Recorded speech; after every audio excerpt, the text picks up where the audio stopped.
اللہ تمہاری اولاد کے بارے میں تم کو ارشاد فرماتا ہے کہ ایک لڑکے کا حصہ 2 لڑکیوں کے حصے کے برابر ہے، اور اگر اولاد میت صرف لڑکیاں ہی ہوں یعنی 2 یا 2 سے زیادہ تو کل ترکے میں ان کا 2/3 ہے، اور اگر صرف ایک لڑکی ہو تو اس کا نصف ہے، اور میت کے ماں باپ کا یعنی دونوں میں سے ہر ایک کا ترکے میں 6واں حصہ ہے، بشرطے کہ میت کی اولاد ہو،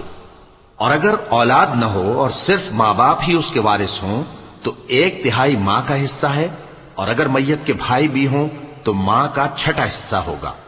اور یہ تقسیم ترکہ میت کی وصیت کی تعمیل کے بعد جو اس نے کی ہو یا قرض کے ادا ہونے کے بعد جو اس کے ذمے ہو عمل میں آئے گی۔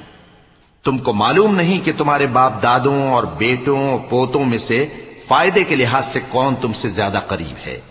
یہ حصے اللہ کے مقرر کیے ہوئے ہیں اور اللہ سب کچھ